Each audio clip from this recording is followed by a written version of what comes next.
Good afternoon, everybody. This is Andy Hudson coming at you from my lovely basement here in Kirkwood, Missouri. And this is our next episode of MIHOA Live. And we have a very special guest today. His name is Addison Brush, and he just turned on his camera. There he is. How you doing, Addison? Hello. Good. How are you? All right. I'm doing great. Thank you very much. I'm in my basement. Where are you at? I am in our apartment living room. It's a studio loft apartment, so we got some nice tall ceilings going on, headroom for days. Great. So it's pretty nice. I'm sitting at my makeshift desk as I'm working from home now. So as all of us are now, for the most part. Excellent. Yeah, excellent. So hopefully some of you will be joining us here as we get going, and we'll kind of take a look here at the live broadcast, keep an eye on it, and feel free to type your name in there, where you're coming at us from, tell us where your hometown is or where you're watching from. And anyway, I'm really excited to have Addison on this show today. This whole thing started as a whim a couple weeks ago with Joe Sullivan, and the feedback was great, and we thought, well, let's just do it every week. I mean, we're not out there skating, we're not out there getting to watch playoff hockey or anything, so figured the least we could do is talk a little bit of hockey, right, Addison? Yep, for sure. All right. Yeah, it's kind of hard to be missing all this action going on. Exactly. Just to think, at this point last year, we were deep in the middle of the Blues playoff hockey. Oh man, it's crazy. It's crazy. So, Addison, tell us a little bit about yourself, maybe your family. We can get into hockey later, but give us a little background on Addison. All right. So, born and raised St. Louis, Missouri, Webster Groves area. I turned 26 at the end of May, so currently 25 for all you people that can't do math. Just got married this September to my lovely wife, Lexi, who just ran out to get groceries. So kudos to her. And then, I've been going to school, all private education kind of stuff. Went to CBC High School, went to Webster University, graduated with a video production degree.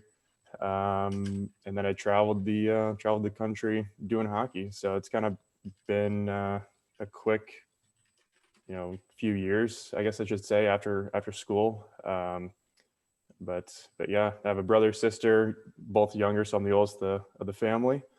So I got mom, dad, all that kind of stuff. So. Oh wait, yeah, we've all got a crazy sister or brother, so we won't get into that. If I'm not mistaken, he officiates, but maybe not hockey anymore.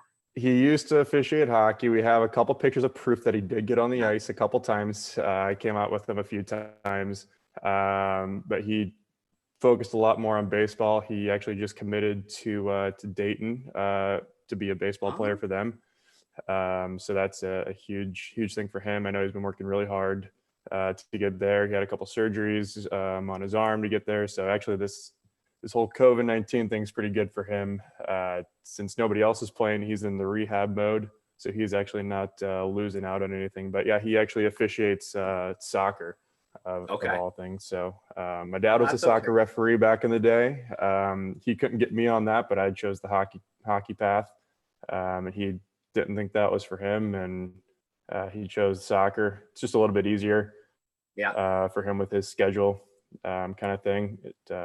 But other than that, he's the crazy sibling of us. So, well, we're glad that you chose hockey at least, and we wish your brother chose hockey. But so when did you start playing hockey? How old were you? Do you remember that? I'm pretty sure I was in skates at the age of 3. Now, being the oldest and literally the only one that's ever played hockey in our family at this point, now that you look back of it, it's kind of like interesting that I was even put on skates at the age of 3. Like my dad was a soccer player all throughout high school and everything else. And he's a long distance runner. He doesn't really do much of that anymore.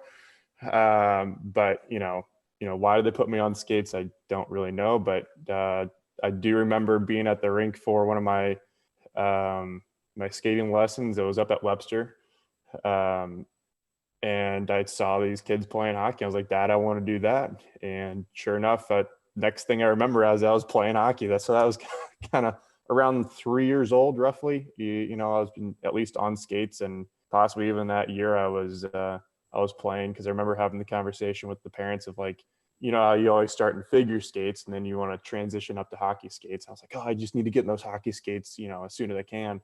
And of course, at the age of 3 years old, you know, you're just, you know, talking on a whim. But yeah, I was all in that within that same year. I'm pretty sure I'd started to learn to play, and ever since then. So Awesome. Well, we're glad you don't wear figure skates now. no, yeah. I think the last time I wore figure skates was in New York, skating on Rockefeller, because Oh, the only skates they have for rentals are figure skates, unless you bring your own skates to skate on. So all I had option was was figure skates, and I mean, it was terrible. I almost toe picked a few times. so hopefully nobody in the ECHL is watching this, because you're going to catch a lot of grief Right. when you get back on the Right, exactly. All right. All right. So I'm going to reintroduce myself because we got some more people watching. This is Andy Hudson with MIHOA. We got Addison Brush, who is a 26-year-old hockey official who grew up with MIHOA. And we're talking to him today about his officiating, his life in St. Louis.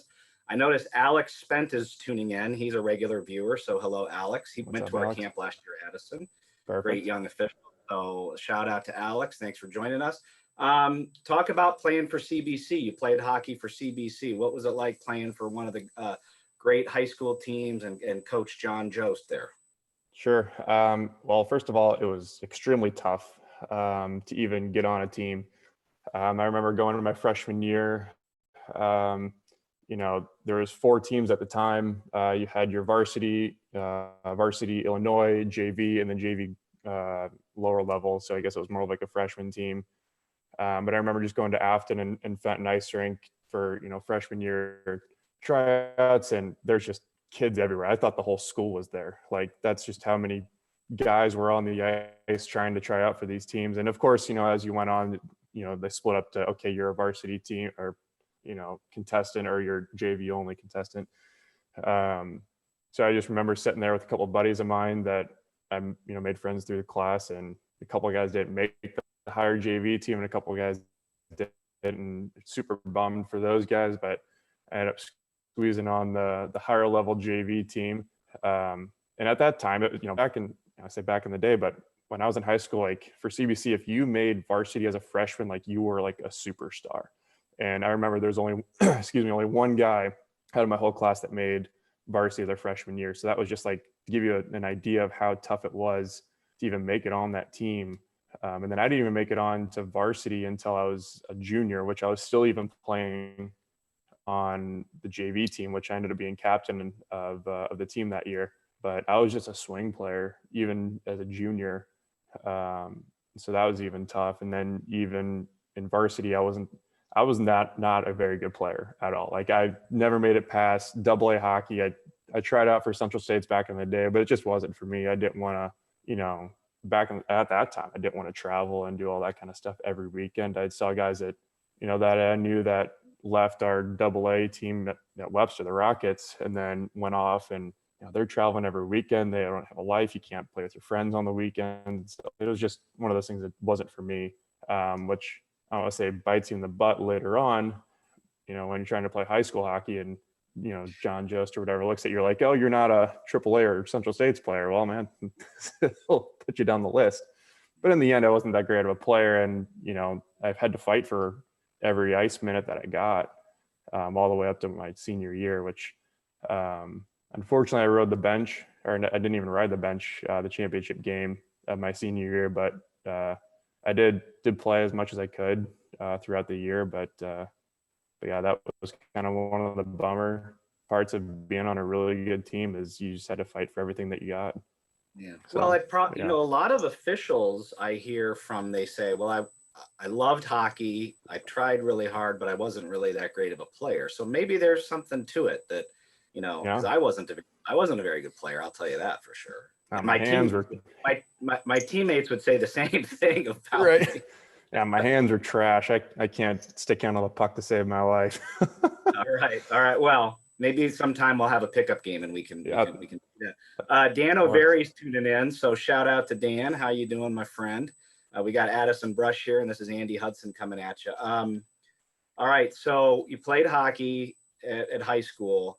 You already talked a little bit about officiating, but do you remember your first ever game in the stripes? Maybe like where you were, who your partner or partners were? Do you remember anything? What Yeah, rank? I don't exactly remember who my partner was for that, which I know I should, but I remember the game was at Webster. So I guess I'm kind of everything goes full circle at Webster Ice Rink. You learn to skate there, pick up hockey there. Your first club team is there and everything. But yeah, it was a squirt, like A1 game, I think. And back when I started, I was 13 at the time. Back when I started, we still did 2-man for everything.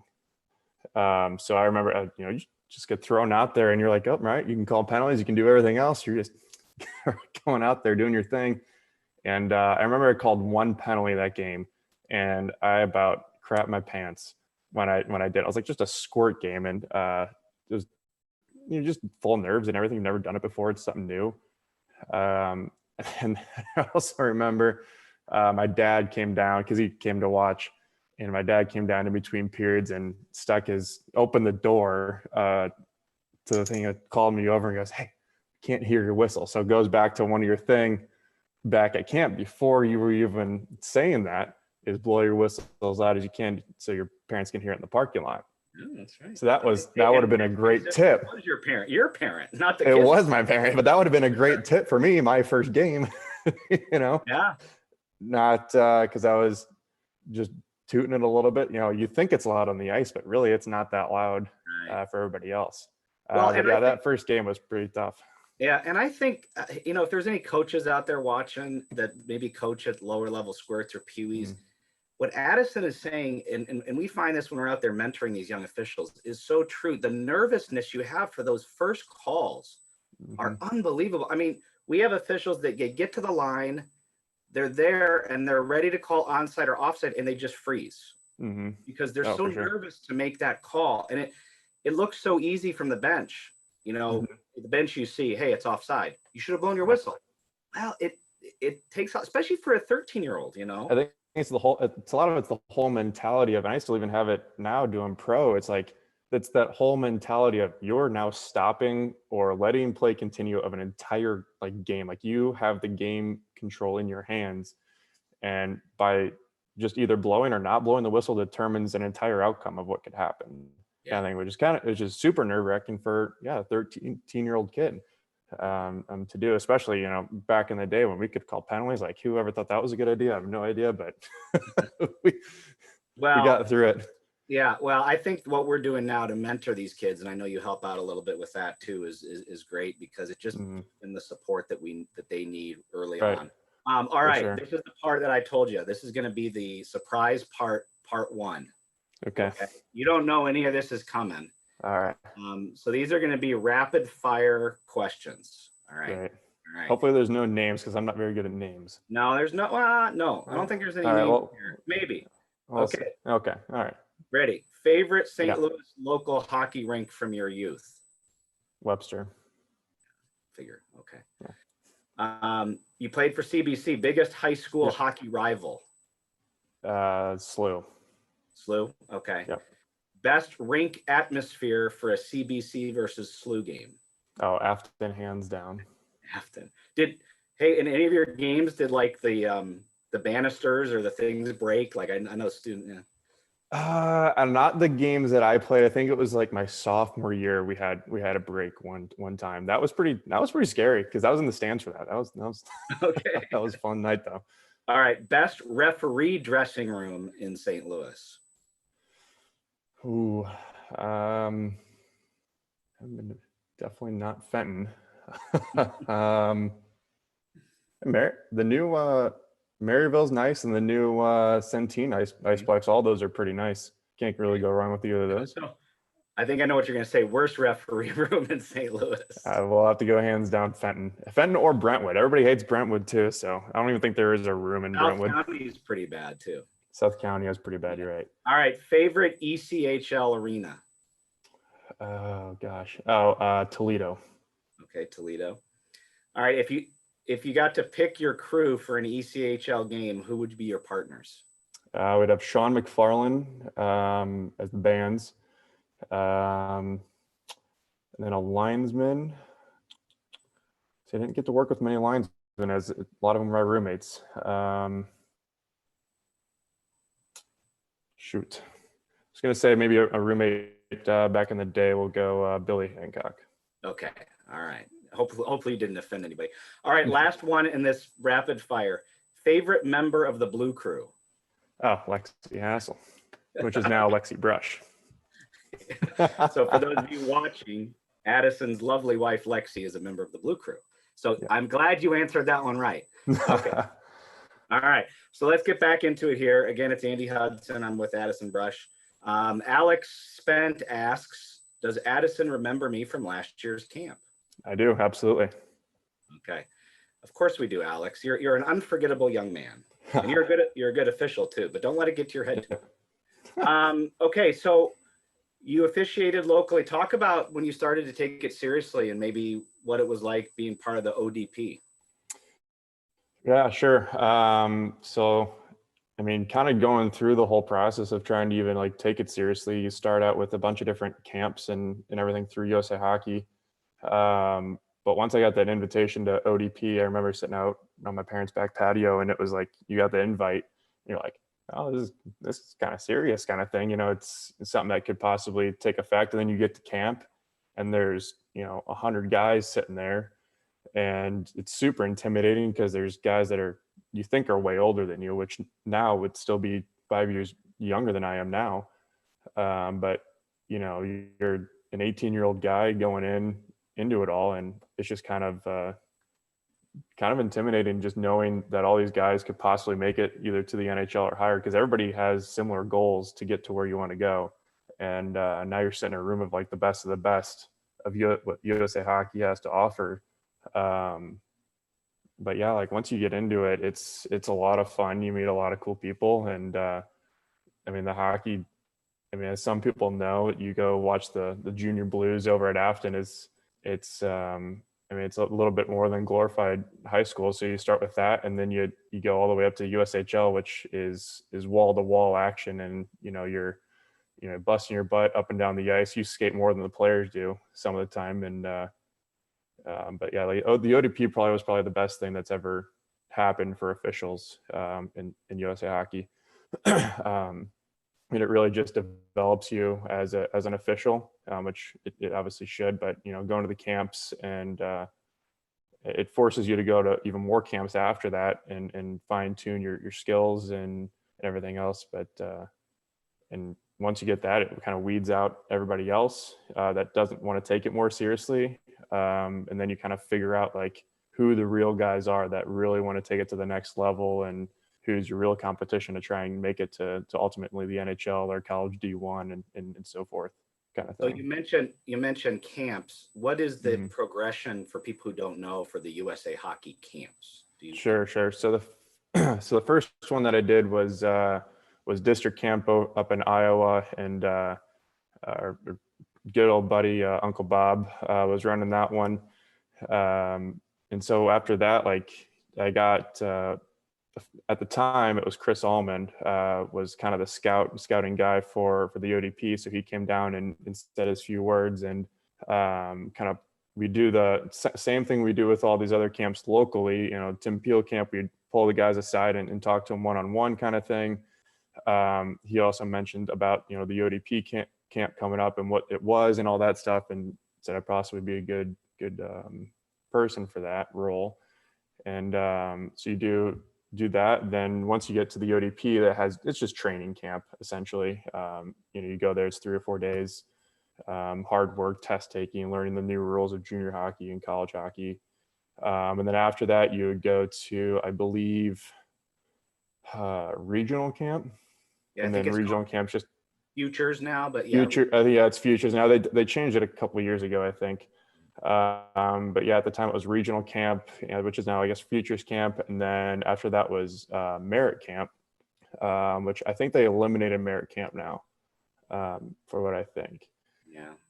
The merit camp was national. Program of merit. Yeah, that one we went all the way up to Sault Ste. Marie, Michigan. And you actually stay on their campus and use their facilities, and that was one of the most memorable camps to date, because you're all the way up north. You take 3 flights to even get up there on little Delta hopper planes, and you're in a town of nobody, and you're during camp, it's you and the USA Hockey players that are there trying out for whatever team they're trying out for, because those camps are all based around tryouts for USA Hockey, national teams. So you're officiating their tryouts essentially, and then you get evaluated for that, kind of like what we do for Tim Peel. When we have the teams going on and playing there, we do kind of a similar feel there. And then after merit camp, you have to actually apply for this one and get accepted, which would be program elite or elite camp, as we call. And that is a very select few of guys that go to this camp. And you actually are doing that to get certified to become an international official, which our Cam Fleming did that last year. So he went out and he actually officiated. It's the, what is it, Worlds?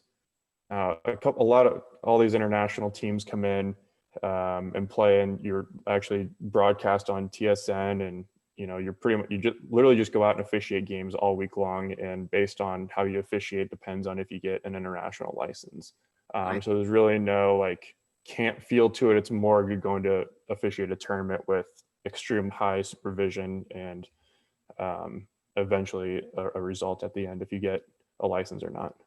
So yeah, the whole camp structure that's out there is pretty well defined, and it's great to see. It's great to see USA Hockey investing their time, and I just hope they're able to do it this summer.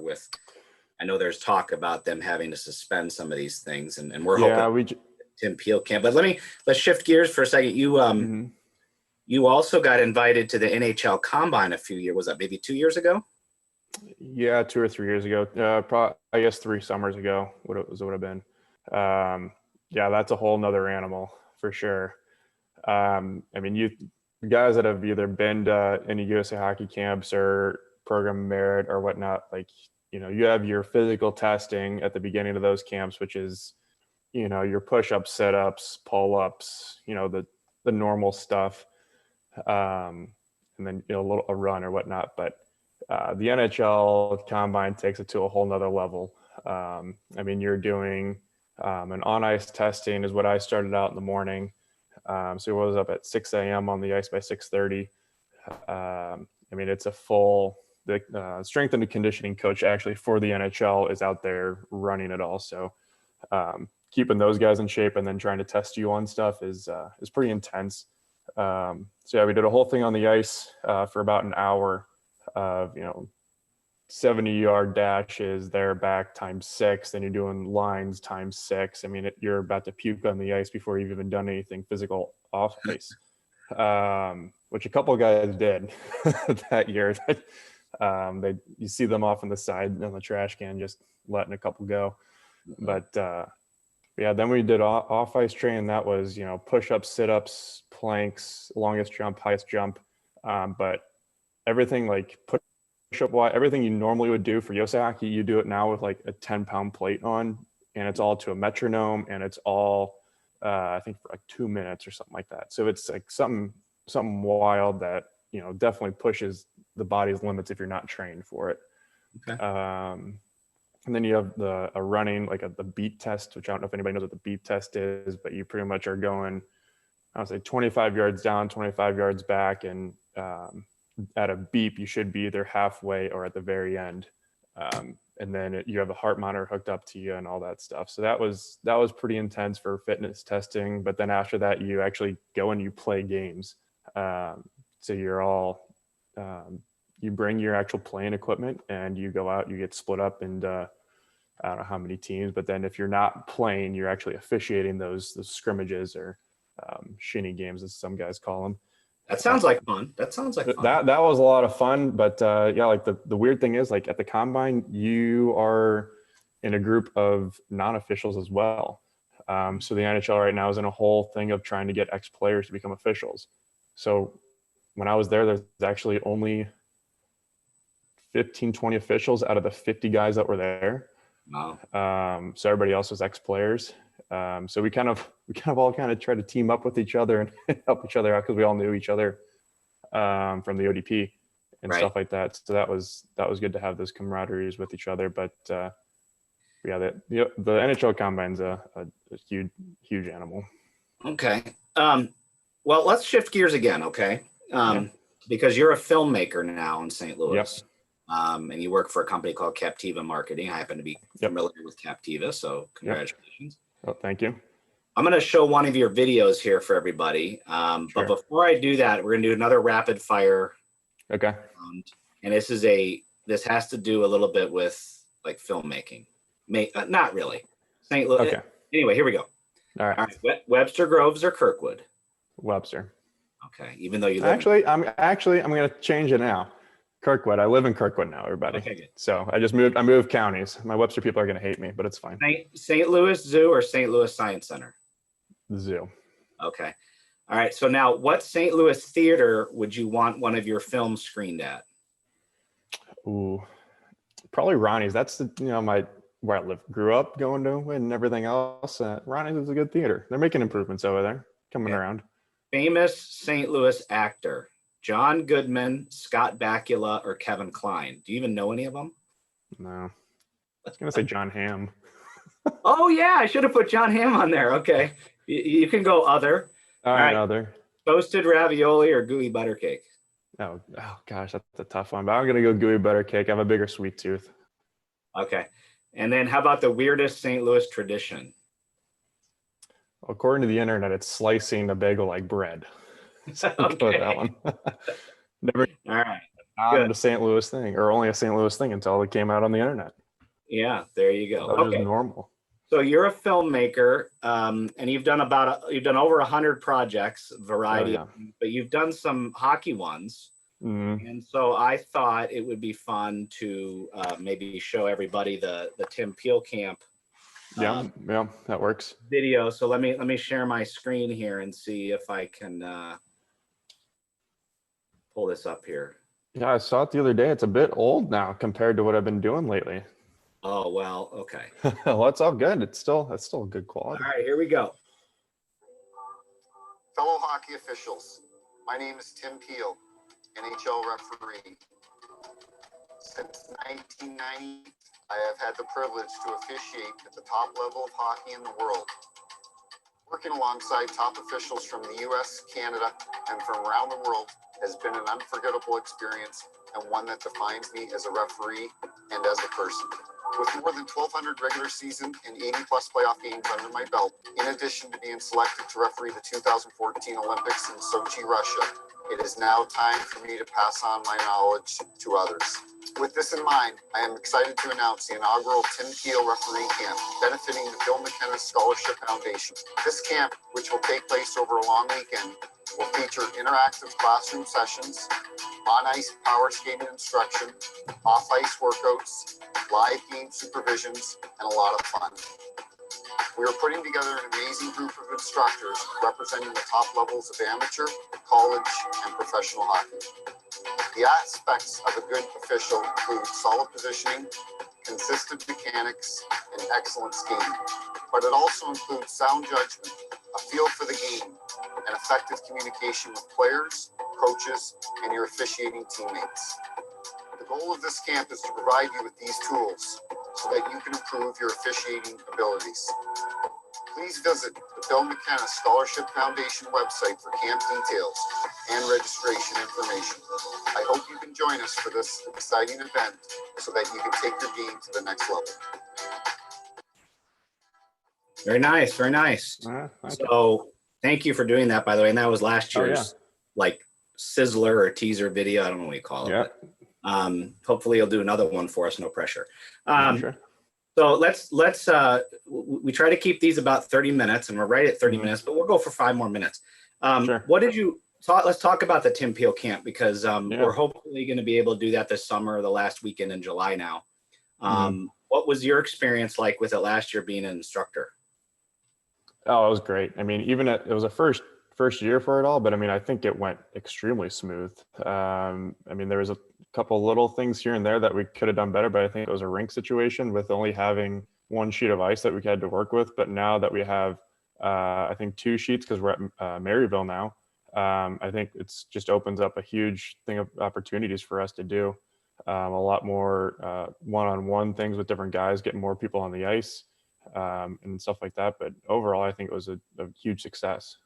Okay, great. So for those of you that don't know, or we kind of promoted this last year, we came up with this acronym for the camp and we used it throughout the season, but it's HEAT. All right. And it's hustle, enthusiasm, awareness, and teamwork. So let's finish this broadcast with, give me some examples in your current lining duties in the ECHL about each one of those aspects. Let's start with hustle, the H. Yeah, for sure. Hustle is probably one of the biggest things that every supervisor comes down and tells you. If you don't look like you're working hard, or if you're not working hard, you're not doing your job.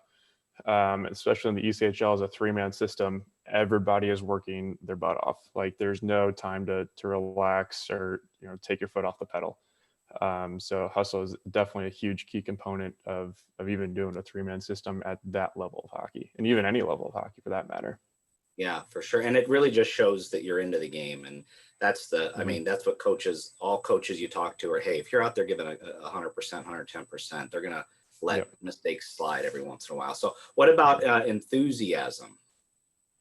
Oh, enthusiasm is a lot of fun. This is where you can throw in your own little pizzazz on the ice, your own little character. So, I love to, give a nice big yell at a wave off of on an onside call, or just kind of just here and there, stuff on the ice, talking to players, and just showing that you have a little bit of bounce and a rhythm to you on the ice. You don't want to be a complete statue out there. You want to have a little bit of character out there, kind of thing. You don't want to look just like the same guy next to you.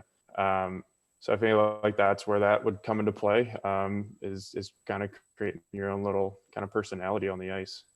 Sure. And then talk about awareness and how important that is, especially when you get to higher levels.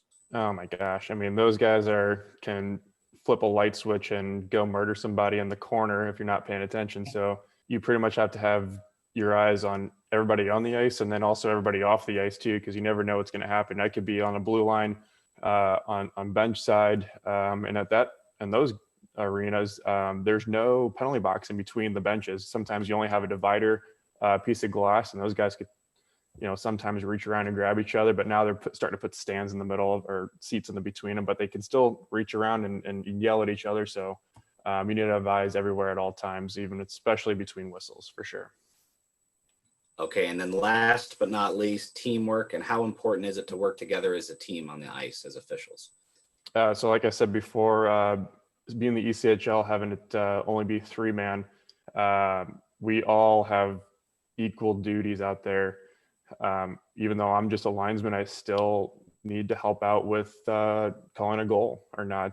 We just implemented video review last year, but before that, we didn't have anything. We were the 2 extra eyes or 4 extra eyes, I guess, up on the blue line, trying to determine if a puck either crossed the line, if it was a hit with a high stick, hand batted. We had one last year, I remember, that we had to call off. A guy head butted the puck in. And the referee didn't see it, and we had to call it. We came up and called it off from the blue lines because we're like, no, you had butted the puck in, and we got some good praise for that. But yeah, I mean, just teamwork all together. Even as a linesman, you're constantly bouncing off each other's lines because guys are coming at you super hard on one side, so you can either dump in or come back up and release, or your partner and stuff like that. So teamwork is probably, I didn't realize how much teamwork meant until you do like USHL and ECHL and everything else. But now I come back and down and do high school stuff here and there, and I'm still in that same mentality, and trying to get some of our guys on that same mentality as well, is just going to be a big game changer to up our officiating abilities here. Right. Thank you very much. So we're going to wrap it up because we want to try to be cognizant of everybody's time here. So I want to thank Addison. This was really great. I appreciate you coming on. I don't know if you've heard yet, but we've got a couple more guests already in the hopper. I saw you're on top of it. Well, why not? I mean, there's nothing to do right now. So next week, I'm really excited. We've got Don Koharski coming on, who he's lived in St. Louis for a couple of years. We're going to turn the hosting duties over to Todd Lewis, who's the co-host of Scouting the Refs podcast. Oh, great. That'd be awesome. Yeah, so like he tweeted something about, hey, let me know if I can be a part of it, and I was like, heck yeah, you can. Fantastic. So, yeah, so I'll get to introduce him and then go have a coffee while he's doing it with Coho or something. That was probably one of the greatest things about getting on the ECHL is having him tweet out my name for a game. That was great. Oh, Todd Lewis? Yeah, because he does ECHL too for scouting the refs. He has the ECHL lineup. Like, yes, I made the list. Way to go. Right. All right. Well, so make sure to tune in. We're going to do it every Tuesday at 4:30 Central. So 5:30. We're going to keep doing this. And we're just going to keep doing this kind of indefinitely, I think. I mean, this is, if we got people that want to come on, why not? Let's just keep that'd be great. This was a lot of fun. 30 minutes definitely flies by. I can tell you that. Yeah. Well, thanks, Addison. Thanks so much. Be safe. Tell Lexi thank you for putting up with you. Yeah, great. Yeah, for sure. All right. Take care, everybody. All right. Thank you so much. See you later. Bye-bye. See ya.